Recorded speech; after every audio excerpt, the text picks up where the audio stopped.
پچھلی 5 صدیوں کو اگر دیکھیں تو مستقبل پر اعتماد بڑھا، اچھا، اور اسی اعتماد کی وجہ سے کریڈٹ کا نظام وجود میں آیا۔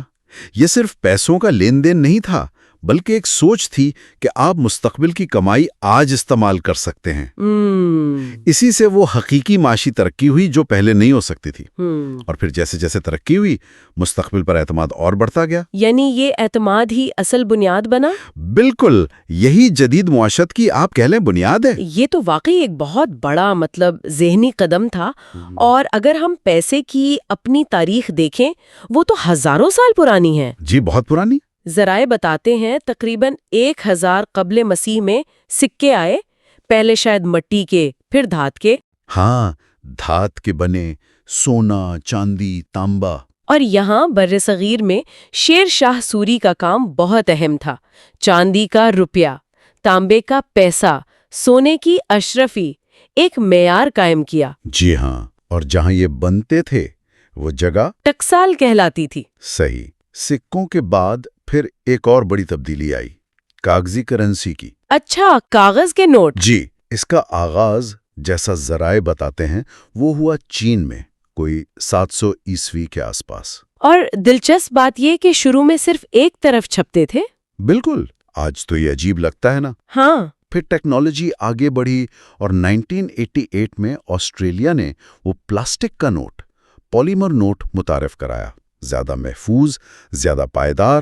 لیکن کرنسی صرف لین دین تو نہیں رہی، یہ ہمیشہ سے طاقت اور کنٹرول کا ذریعہ بھی رہی ہے۔ یقیناً، جیسے برطانوی راج کی مثال ہے، ہندوستان سے تجارت کے لیے چاندی نہیں بھیجتے تھے بلکہ کاؤنسل بلز استعمال کرتے تھے۔ اچھا، وہ کیا تھے؟ وہ لنڈن میں بکنے والے حکم نامے تھے جنہیں یہاں ہندوستان میں روپے سے بھنایا جا سکتا تھا۔ اچھا، تو اس طرح ہندوستان کی چاندی مؤثر طریقے سے برطانیہ کھینچ لی گئی اور چاندی کی قیمت بھی گرا دی۔ اوہ، تو یہ تو کرنسی کو اپنے فائدے کے لیے استعمال کرنے والی بات ہوئی۔ بالکل، ہوشیاری سے دولت منتقل کی۔ اسی طرح کی طاقت کی حرکیات گولڈ سٹینڈرڈ سے گولڈ ایکسچینج سٹینڈرڈ میں منتقلی میں بھی نظر آتی ہیں۔ جی، وہ کیا فرق تھا؟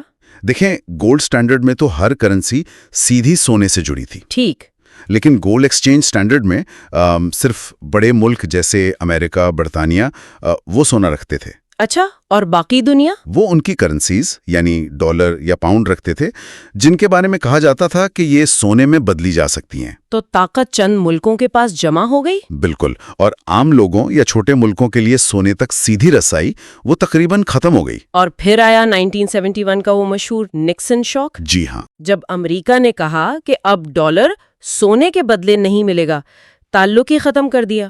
بالکل، اور اسی لمحے سے وہ فیاٹ کرنسی کا دور صحیح معنوں میں شروع ہوا۔ فیاٹ کرنسی یعنی وہ کرنسی جس کی قدر سونے چاندی کی وجہ سے نہیں بلکہ صرف حکومتی حکم اور لوگوں کے اعتماد کی وجہ سے۔ اچھا، تو اس کے بعد کیا ہوا؟ اس کے بعد ذرائع بتاتے ہیں حکومتوں نے ضرورت کے مطابق کرنسی چھاپنا شروع کر دی، بہت زیادہ۔ نتیجہ، عالمی سطح پر مہنگائی یعنی افراط زر بڑھا، اور خاص طور پر غریب ممالک پر قرضوں کا بوجھ بہت زیادہ ہو گیا۔ لیکن یہ جو فیاٹ کرنسی ہے اس پر خدشات تو پرانے ہیں۔ جی بالکل نئے نہیں ہیں۔ ذرائع بتاتے ہیں کہ امریکی صدر جیفرسن اور جیکسن نے بھی اس پر تنقید کی تھی۔ اچھا، ہاں، کیا کہا تھا انہوں نے؟ جی، جیفرسن نے اسے پیسے کا بھوت کہا اور جیکسن نے بینکنگ سسٹم کو زہریلے سانپوں کا گروہ۔ ارے، اور ابراہم لنکن نے بھی خدشہ ظاہر کیا تھا کہ دولت چند ہاتھوں میں جمع ہو جائے گی، کارپوریشنز حاوی ہو جائیں گی اور جمہوریت خطرے میں پڑ جائے گی۔ یہ خدشات تو آج بھی بہت متعلقہ لگتے ہیں۔